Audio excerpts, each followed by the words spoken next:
on today's episode of the 1UpBeat.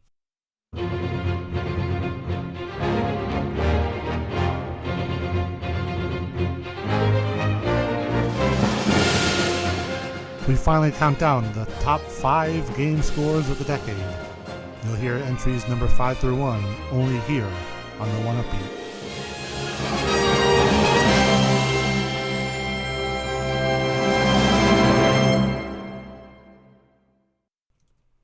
Okay, here we go. We're into the big boys now. The first of our top 5 is the incredible Joe Hisashi's score to the second Ni no Kuni game. We crowned the first game's score the best of 2010, and Hisashi is no slouch here in the second game. The game itself I didn't enjoy as much. Studio Ghibli itself wasn't involved at all. There were no gorgeous cutscenes. There wasn't the same type of story. It wasn't a sequel to the first game at all, plot-wise. Thank goodness for us, Hisashi was the only main creative force to return from Ghibli. Everyone knows how good Joe Hisashi's music is. If you somehow don't, just go do a quick search on it for his stuff. It'll consume you for the weekend. You'll find the original soundtracks, then all the arrangement soundtracks, and you'll have them on loop, and on and on and on forever. So what's next for Ni no Kuni? Will there be a third game? Level 5 has a way of driving their franchises into the ground pretty consistently. I saw Ni no Kuni 2 for a deep discount pretty quickly online, and then they threw out an anime movie and then some other stuff. Seems like they might have already hit that oversaturation point, but we'll see. I see there's another mobile game too. With no new Ghibli movie out for a while, it would be nice to get another Hisashi score in the same style, but for now, let's take a listen to Hisashi's score for Ni no Kuni 2, Revenant Kingdom.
We're back to revisit my favorite score from last year, Jedi Fallen Order.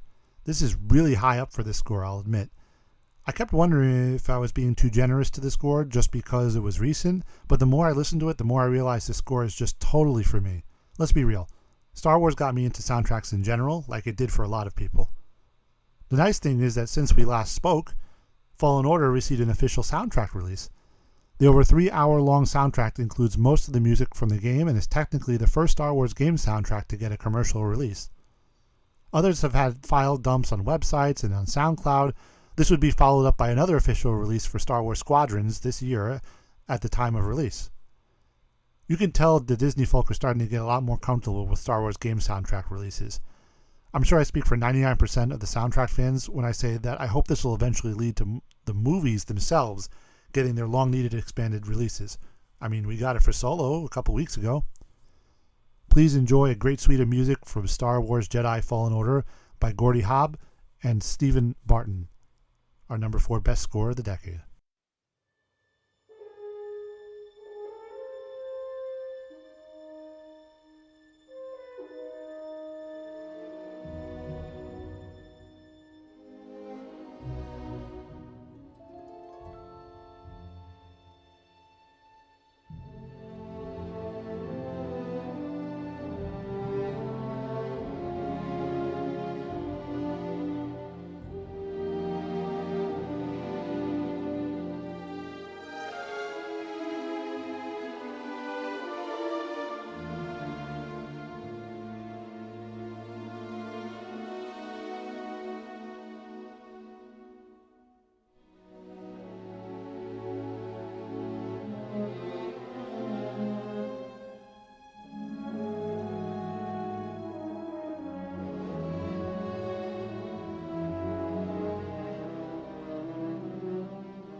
I don't know if this is a controversial opinion, but when it comes to short games with Austin Wintory scores, I'm a much bigger fan of Abzu over Journey. Journey was cool at the end. I understood what it was going for at that point, but Abzu was a wonder from start to finish for me. The ocean was gorgeous, and the soundtrack made it feel like another world. I like when a composer experiments and does something a little outside the box, and they get way more credit when they go outside the box and do it well as well. You know, there's a lot of outside the box art that gets a lot of praise just for being outside the box, even when it stinks. That wasn't the case with Wintory's Erica last year, which is why it made my best of the year list. Abzu is just trying to be beautiful. It is beautiful, it's inspiring and uplifting, and I'll always appreciate that in music. There's no overabundance of beauty and optimism in art these days. Most of the time, we get the opposite. We thrive on feeling pain, tragedy, misery, hopelessness. Everyone acts like they're afraid of being too cheesy if they warm your heart. Hell, even a lot of cartoons these days try to make you cry in a sad way. Uplifting music should be celebrated and beloved. That's Abzu. Abzu is easily my favorite Austin Wintory score, and I hope we hear more beautiful traditional music from him again like this very soon. No offense at all to works like Erica and The Pathless. They're incredible, but we need more great composers like Wintory making our hearts sing.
The Legend of Zelda Breath of the Wild is a monumental game. I feel like it's really the first open world game to fully realize the potential of open world. Games are meant to be played, and their worlds are meant to be played in. Up to this point, most open world games give you specific tasks to do, and a lot of them. They're pretty diverse in what sorts of things they let you do, different genres of gameplay in one, but when you're just sort of left to your own, in games such as Grand Theft Auto, you can basically just drive around and run from the cops, and that's it. There's not that much interacting with the world. In Breath of the Wild, they let you goof around with everything. People experiment with how quickly they can get from one place to another on the map. They come up with creative ways to use the environment to defeat enemies, and trying to outsmart the game is half of the fun of it. Speaking of experimentation, the music to this game is very different than the previous game's music. It's much more minimalistic. People were a bit put off by it, though. I don't know if that's a vocal minority, but I think the music is brilliant. One of the smart game design decisions they made was to set it in a post-apocalyptic world, where Link was awoken 100 years after his failure to defeat Ganon. He finds the world in ruins, and it's fun to try to piece together the clues of what happened before, what's happened in the 100 years since, and see what remains, the memories. There's not much in the world. No gigantic towns, the castles is in pieces, under the control of the dark forces. And with everything empty, the game's music is very minimalistic too. It's mostly quiet, ambient piano music, only supported when something big happens by the rest of the orchestra. With that, it's a piano-heavy score. It's like the world itself, where most of it, but the land has been stripped away after 100 years. It's like the orchestra went through that same disintegration over time, leaving mostly just the piano left behind. There's a ton of music in the game. I'm basically just going to share the opening, the sinister Hyrule Castle music that kind of freaks you out after the game has been mostly just solo piano, the final battle music, where you can hear the culmination of everything coming together, but still the heavy emphasis on piano, and the absolutely stunning January 2017 trailer music that'll give you chills. It's an original tune just for the trailer that they put at the end of the 5-disc original soundtrack. This game deserves this spot big time. Please enjoy the selections from The Legend of Zelda Breath of the Wild, with music by Manaka Kataoka, Yasuaki Iwata, and Hajime Wakai.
Will anyone agree with me on number 1? Not likely.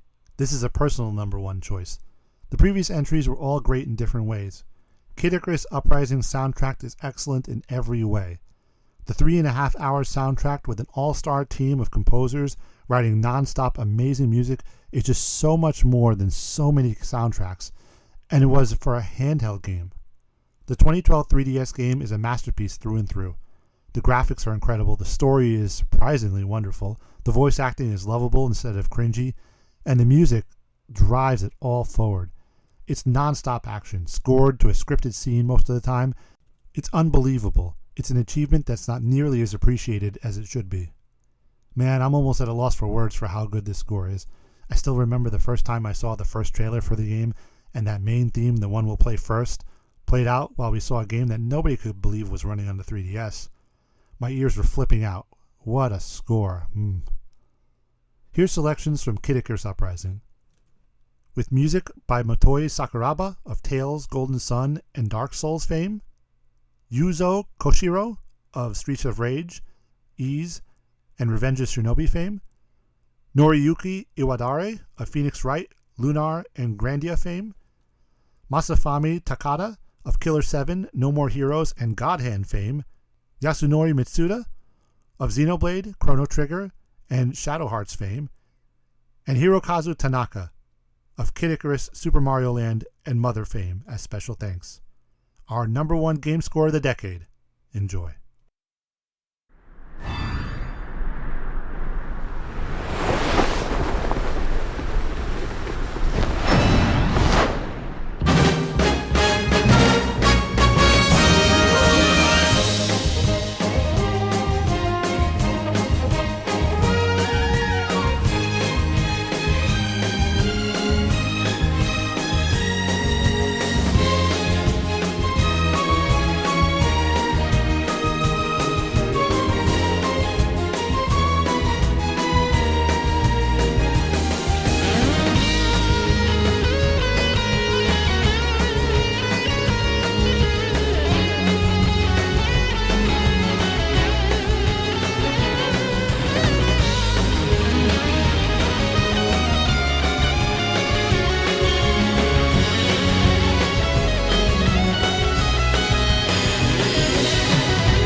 Thank you for tuning in to the Cinematic Sound Radio Network.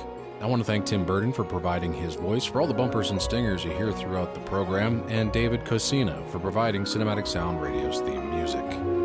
If you have any questions, comments, or concerns, please email us at cinematicsound@yahoo.com.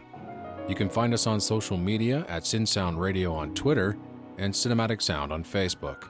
And if you listen to us on Apple Podcasts, please take a moment right now to rate the show and write a brief review. Reviews help introduce potential listeners to the show. And while you're at it, head over to TeePublic to get a Cinematic Sound Radio t-shirt. And don't forget to check out Cinematic Sound Radio at cinematicsound.net.